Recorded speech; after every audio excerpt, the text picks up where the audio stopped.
Yes, welcome to Tyler's Tableside Tea Time.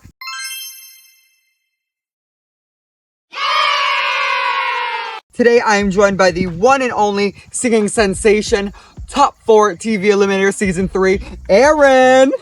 Hi. Hey, hello. Aaron, what snack you got with you today? I got me some good, low fat chips. I know the Discord people won't believe that, but they are, trust. And myself, I have some spicy queso popcorners. Cheers. Aaron, how are you feeling going into the finale? You know, I feel great, low key. I feel like there's a big chance for me. And I worked so hard, you know? I scrapped my way from the bottom and clawed my way up from the bottom to the top. So I feel like there's a good chance for me, and I'm trying to really prove a point here. For sure. I say you have an incredible storyline. I mean, you started from the bottom, the bottom. You were given non-elimination. So glad you did, because I mean, you're here now. So imagine what could have happened. Yeah. You've made so many accomplishments this season. I mean, 2 daily wins. I mean, I think you did the best you could this season. Did you expect to do so well coming in? No, because I don't overestimate anything, right? Yeah. And I don't underestimate. That's what I meant. I don't underestimate people. And everybody has a game. And I feel like everybody in this cast had their own strong points that really affected their game positively or negatively, depending on the situation. Yeah. So I feel like I just had to play hard and work hard, no matter the cause. I didn't really felt lax at all this season. I'd say you were a pretty social person this season. I mean, you got at least one conversation with everybody. Was that part of your strategy? What was really your strategy coming in, and did it change once you arrived? So I knew when I was at the bottom, right? I had to think of something that was keeping me that bottom placement to have my social game give a little push.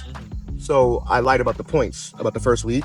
Yeah. And I was like, okay, instead of it being 200 points for the first week, it was actually 300 points. And did that send some people home? Yeah, it did. However, it got me closer to this core 4 alliance that I had throughout the season. Yeah. And it also got me closer to people like Abbey and Chey, because I told them about the drama that Violet was starting. And I basically was talking around, make sure people get my one-on-ones with me, because if everybody knew in their head that I was at the bottom, which, to be fair, I wasn't really at the bottom. I wasn't at the bottom for most of the game, but I kept that narrative up. So if everybody had that thing in their head I was at the bottom, then I would succeed and thrive in a social game. Yeah. So I would say you were the key keeper of the point site thing. I mean, and I feel like it definitely helped you, because you're like, oh, you got this, you're good. You have this, you're good. Do you think that helped you a lot? It did, because it also got people paranoid. And it got people scared. Okay, yeah. For instance, that moment when Foti got the graveyard, right? And I told him in a one-on-one, I was like, you're good with points, you safe. He was. Yeah. That was me actually being truthful. And that still got him scared. Right. As that proves that A, he didn't trust me. And B, he didn't trust the information that I had to give him. So that already proves okay, Foti has to go. So during the whole entire graveyard thing, when Foti got the skull, everybody was quiet. And I was like, well, it is what it is. I feel like that was a waste of a skull. Right. And that just proves that Foti's very paranoid of a person.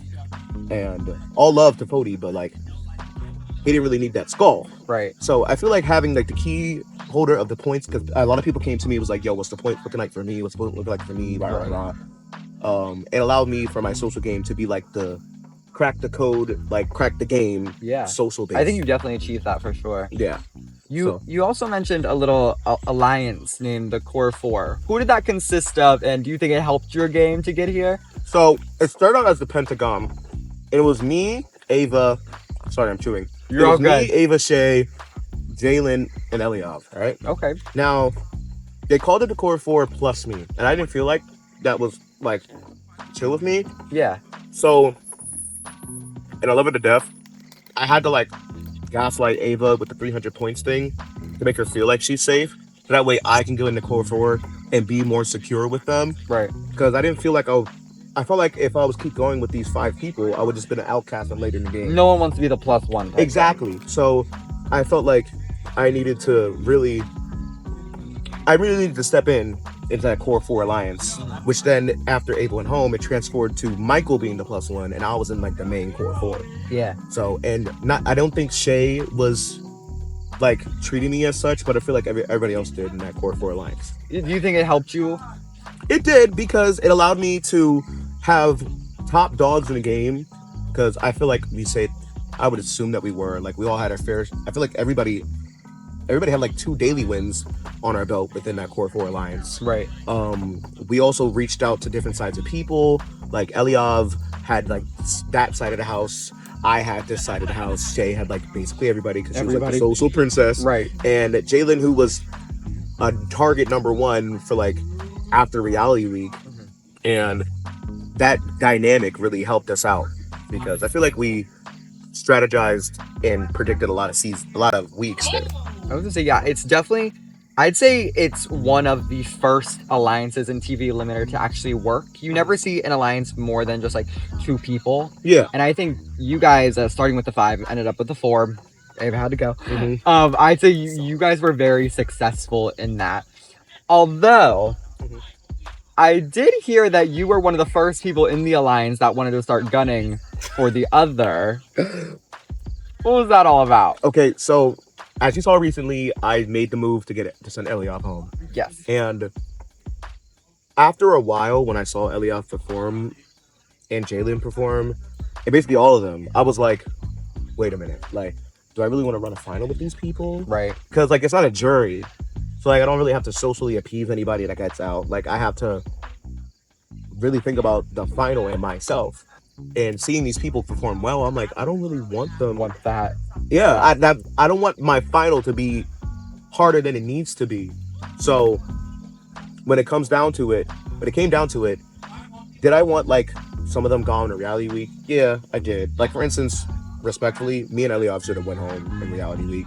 Like, reality week went a completely different way than I think everybody expected it to. Yeah. I mean, reality week is normally a time where you get like the big dogs out, you know, the topper rankings, that type of thing. Mm-hmm. I'm gonna say it went completely different way anybody yeah thought. Like 2 bottom placers went home, and I was like, well, we could have just had a regular week. Like, I'm just like, I don't think much would have changed. Yeah, but I feel like after that moment, I was really like, the house had to gain my trust back, because I had 2 votes. Because they did try to sneak me. Yeah. And I had 2 votes, so that means the house had to gain my trust back. And that's when I wanted to see who would talk to me. Right, like, forget the alliance down, right? Who would talk to me and everything. And who I wanted to see with the final. And I saw my chance with Eliov getting closer and closer to the bottom, and I'm above him. I had to outplace him to then get to the moment where I had to win the daily. Yeah. Save Abbey. To send Eliov home. Yeah, that could have went south immediately. I mean, Chey tried to give up her own spot for Eliov. Mm-hmm. And I think if Eliov was in the final 4, coming up to the final, it could be a completely different ball game, throwing Eliov into the mix with the 4. Because that guy's an Olympian. Like, you saw how he ran. Yeah. You saw how he pushed so hard in like multiple comps. Like, that would scare anybody. Like, I'm pretty sure everybody in the graveyard and in the production like saw him as a possible winner. So, and nobody was planning on doing that move. I would say, yeah, this 4 that we have right now, I think is very diverse. Everyone has a different storyline. I think your storyline is phenomenal from the bottom all the way to the top. I think that's amazing. I have one last question for you, and that is, do you have any regrets? And if so, what are they? As social as my game is, I feel like I could have been more social with people. Yeah. And the reason why is because playing a social game is like a double-edged sword. Sometimes you can be too social, and people can clock it, and you could be not as social at all, like Alex Tate, and you can name drop. Yeah, you can get jumped, right, like Alex Tate. So I feel like I could have pushed myself a little bit more, because I wouldn't have been targeted like in some circumstances, like Emily gunning for me and everything. And I would say you two kind of had a rivalry towards the end. Yeah, it was a little rivalry moment, because she voted for me, so then I'm over here going to steal her points, and then I'm going to target her in a social comp. Like, she did to herself, low-key. And I felt like if I talked to her more in the beginning, that wouldn't have happened. But at the same time, I feel like if I overdid it, I would have got snubbed even more. Yeah, there's so much going on at one time in that house. It's very hard to keep up with everything. I think you did a phenomenal job this season. I think you did a great job keeping up with everything. You should be proud of your performance. I mean, you're in the top 4, the farthest anybody could go this season. That's all I have. Anything you want to add? Just know, America, people that's watching, I will win this final for you.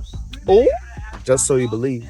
And you will see this POC get a crown on his head. I know that's right. Hello. Well, y'all, thank you so much for tuning in to Tyler's Table Talk Tea Time. The finale's right around the corner. Get your popcorn, get your chips. We'll meet you there. Whoop! Taryn, let's get down there and film this motherfucking finale.